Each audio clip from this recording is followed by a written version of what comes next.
चलिए बच्चों, आज हम लोग देखेंगे प्रश्नावली 2.3 का क्वेश्चन नंबर 3।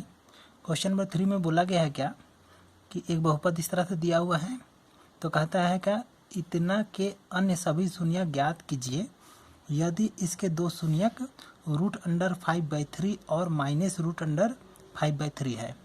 तो एक बहुपद दिया हुआ है, इसका दो शून्यक कितना दिया हुआ है, तो हमको इसका सभी शून्यक अन्य सभी शून्यक ज्ञात करना है।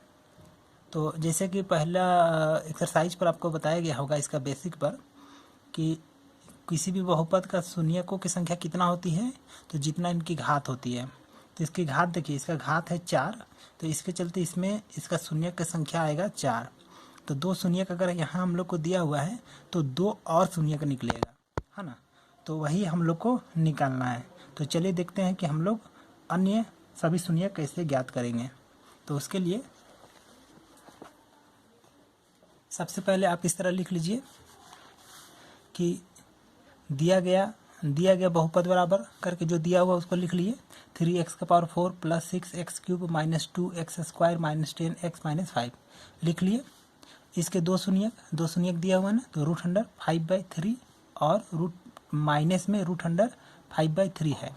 तो दो शून्यक कितना दिया हुआ है, तो देखिए अब क्या करना है ना, ये दोनों का हेल्प से हमको इस बहुपद का गुणनखंड निकालना पड़ेगा। अब कैसे निकालेंगे, तो उसी को इधर रफ में दिखाए हैं। तो आपको क्या करना है, इसको आपको मन में याद रखना है, ठीक है, लेकिन एग्जाम में इसको बना करके नहीं दिखाना है। भूल जाइएगा तो रफ वाला सेक्शन में जा करके इसी तरह आप रफ करके ये वाला चीज़ निकालिएगा। तो कैसे किए हैं उसको देखिए। तो देखिए इसका दो शून्यक इतना है ना, कहने का मीनिंग अगर x= आप इतना लीजिएगा या x= इतना लीजिएगा, तो यहाँ का ये जो है ना वो पूरा का पूरा 0 हो जाएगा। तो इसीलिए लिखे हैं क्या कि x = √5/3 तथा x = -√5/3। अब अगर इसको आप इधर ले आइएगा तो प्लस में है ना, यहाँ इधर आएगा तो माइनस में हो जाएगा, इस साइड में क्या हो जाएगा 0, तथा ये तथा उतारते फिर x ये माइनस में इधर आएगा तो प्लस में, और इधर क्या बचेगा तो 0, ठीक है। अब देखिए ये भी 0 और ये भी 0, तो दोनों को गुना करेंगे तो भी 0 आएगा ना, इसलिए इतना गुनी इतना = 0। अब देखिए इसको फार्मूला में तोड़ दिए। कौन सा फार्मूला, थोड़ा याद कीजिए तो a - b × a + b = क्या होता है, a² - b² होता है ना। तो a² तो a² मतलब x, तो x का स्क्वायर माइनस b, तो b की जगह ये पूरा है तो ये पूरा का स्क्वायर, तो √5/3 का होल स्क्वायर ये उतार दिए, और ये कितना आया 5/3। अब इसको एलसीएम लिए तो इतना आया, ये इससे गुना हुआ, ये इससे गुना हुआ, तो 3x² और ये 5 का 5 = इधर 0, ठीक है। अब ये क्या कर दिया, हम 1/3 को इधर ले आए कॉमन, और ये ब्रैकेट में इतना आ गया। तो ये वाला जो है ना वो इसका एक गुणनखंड होगा। तो इसी तरह से आपको ये निकालना है ना। तो इसको या तो आप याद करके रखिएगा, या तो एग्ज़ाम में आएगा तो रफ वाला सेशन में जा करके ये इस तरह से रफ करके निकालिएगा।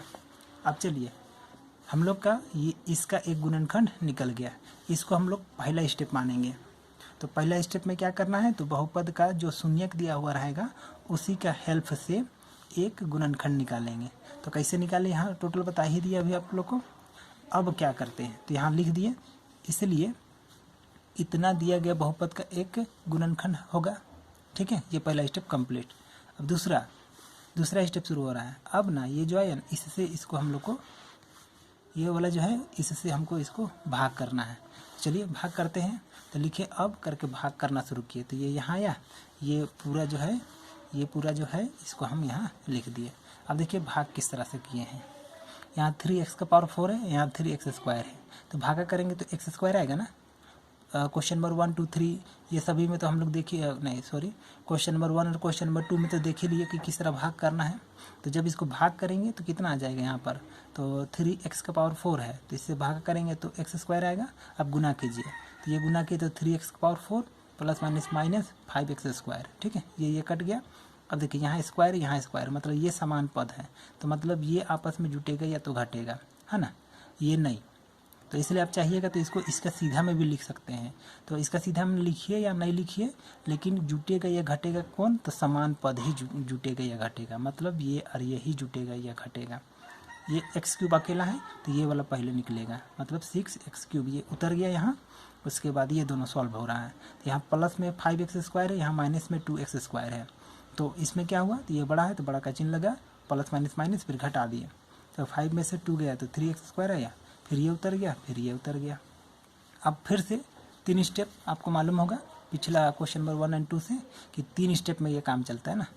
तो पहला को पहला से फिर से भागा कीजिए, तो इसको हम इससे भागा किए, तो 3 दूनी 6, तो दूनी मतलब अंक में 2 बना, और यहाँ x का क्यूब है, स्क्वायर से भागा किए तो 1 x आया। अब इसको गुना कर रहे हैं, तो 3 दूनी 6x³ प्लस माइनस माइनस 2 पच्चे 10 और x। साइन को चेंज किए तो प्लस है तो माइनस, माइनस है तो प्लस, ये गया।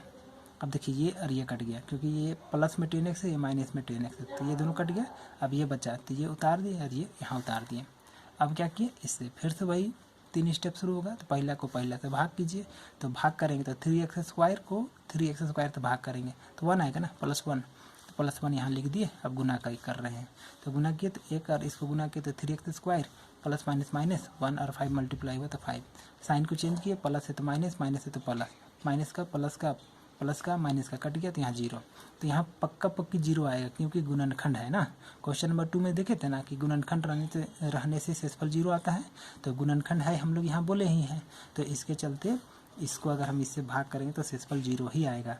अगर 0 नहीं आ रहा है तो आप जान जाइए कि आप कहीं ना कहीं गड़बड़ा गए हैं, ठीक है। सेकेंड स्टेप हम लोग का कंप्लीट हो गया। अब थर्ड स्टेप के लिए इधर आ रहा है, ठीक है। तो यहाँ तथा करके लिखिए, भाज्य बराबर भाज्य गुनी भागफल प्लस शेषफल। भाज्य किसको कहते हैं, तो ये ब्रैकेट के अंदर वाला कहते हैं, तो ये पूरा को यहाँ लिख दिए। भाजक किसको कहते हैं, ये वाला को तो यहाँ लिख दिए। भागफल किसको कहते हैं, तो ये पूरा को तो लिख दिया, प्लस शेषफल, तो शेषफल 0 इसलिए इधर छोड़ दिए। अब देखिए अन्य सभी शून्यक के लिए, ये जो बहुपद है ना, इसका अन्य सभी शून्यक के लिए ये वाला को हम लोग को जो भागफल में आएगा ना, इसको हम लोग को गुणनखंड करना पड़ेगा। तो इसीलिए हम इसको गुणनखंड कर रहे हैं और लिख दिए हैं अन्य शून्यक के लिए इतना = 0। अब इसको सिंपल गुणनखंड करना है, तो गुणनखंड करना भी हम लोग पिछला वीडियो सब में सीख चुके हैं और 8 क्लास और 9 क्लास में भी सीखे हैं। तो कैसे करते थे गुणनखंड, देखिए तो ये किनारे गुना करते हैं ना, तो 1 × 1। अब 1 को गुणनखंड कीजिए तो 1 × 1। अब ये जो आया इसको क्या करने से बीच वाला आएगा, तो जोड़ने से ना, तो इसके चलते 1x और 1x आएगा, तो ये उतर गया यहाँ 1x फिर 1x, 1x क्यों, ये देखिए यहाँ से 1x, ठीक है, फिर ये प्लस फिर 1। अब देखिए तो ये दोनों में क्या आपको कॉमन दिख रहा है, तो x कॉमन दिख रहा है तो x बाहर निकाल दिए, यहाँ 1 तो x बचा, यहाँ 1 बचा, यहाँ पे देखिए क्या कॉमन दिख रहा है, तो 1 निकाल दिए, यहाँ x फिर यहाँ 1। अब प्लस के इधर और प्लस के इधर दोनों साइड में ये कॉमन है, तो उसको बाहर निकाल दिए, तो क्या बचा, यहाँ इतना बचा = इधर 0। तो हो गया कितना हम लोग का, ये दोनों गुना होकर के 0 हो रहा है, इसका मीनिंग इतना = 0 और इतना = 0। तो यहाँ से x बचा लिए, तो x = ये इधर आया तो माइनस में 1 और इधर आए तो ये भी माइनस में 1। तो हम लोग को क्वेश्चन क्या बोला था, तो ये बहुपद का, ये वाला बहुपद का 2 शून्यक ये दिया हुआ है, तो अन्य सभी शून्यक बताइए ना। तो इसीलिए हम लोग क्या किए, अन्य सभी शून्यक करके लिखेंगे यहाँ पर कि यहाँ देखिए अन्य सभी शून्यक बराबर -1 एंड -1। तो हो गया ये। और एक चीज़ बोलेंगे बच्चों कि इसका हम एग्जाम्पल नंबर 9 भी बनाएंगे, तो एग्जाम्पल नंबर 9 का भी वीडियो देखिएगा, वो भी एक बहुत ही इंपॉर्टेंट क्वेश्चन है। ये क्वेश्चन थोड़ा लॉन्ग है, इसके चलते फाइनल एग्जामिनेशन में तो नहीं आता है, कहने का मीनिंग मैट्रिक में तो नहीं आता है, लेकिन फर्स्ट टर्मिनल, सेकेंड टर्मिनल, ये सब में आप लोग का आ सकता है, सेंटर तक ये आ सकता है।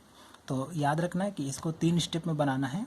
पहला स्टेप गुणनखंड निकालना, दूसरा स्टेप ये भाग करना, और तीसरा स्टेप इस तरह से करते हुए शून्यक निकालना, है ना।